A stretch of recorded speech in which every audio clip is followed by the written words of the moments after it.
ঈদুল আজহার আগে আদার দাম বাড়তে শুরু করেছে। বিস্তারিত জানাতে পাইকারি মোকাম রাজাবাজার থেকে সরাসরি যুক্ত হচ্ছেন উত্তরাঞ্চলের ব্যুরো প্রধান চপল সাহা। আমরা দেখতে পাচ্ছি যে আসলে বগুড়ায় আপনার হলো আদার বাজার কিন্তু বাড়তে শুরু করেছে এবং সেটা বলতে পারেন যে যে আদা বিক্রি হয়েছে এক সপ্তাহ আগে 100-120 টাকা, সেটা আজকে 200 টাকা বিক্রি হচ্ছে, এমনকি 210 টাকাও বিক্রি হচ্ছে।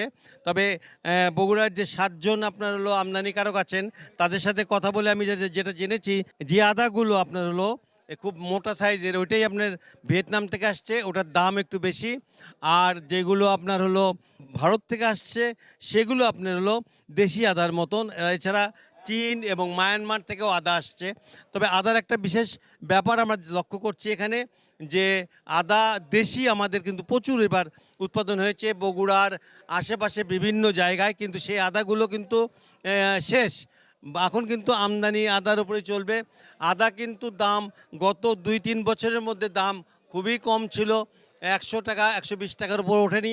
এবছরই হঠাৎ করেই আদা আপনার হলো বলতে পারেন যে দাম কিন্তু হঠাৎ করে বেড়ে গেছে। এবং আপনারা আমাকে জানাবেন যে আদার দাম হঠাৎ করে বাড়লো কী কারণে? সামনে কুরবানি, তার জন্য আদার দাম বেড়ে গেছে। আর কি দাম আরও বাড়বে মনে হচ্ছে? বাড়ার সম্ভাবনা বেশিরভাগ। তো আমরা যেটা বুঝতে পারছি যে আদার এই দামটা কিন্তু কুরবানি ঈদকে সামনে রেখেই বেড়েছে। তবে আবার যে দাম কমবে এরকম কোনো মানে সম্ভাবনা আছে বলে আমরা মনে করছি না। আমার কাছে মোটামুটি এই ছিল সর্বশেষ। জাহাঙ্গীরনগর বিশ্ববিদ্যালয়ে নারী শিক্ষার্থী ধর্ষণ চেষ্টার অভিযোগ তদন্ত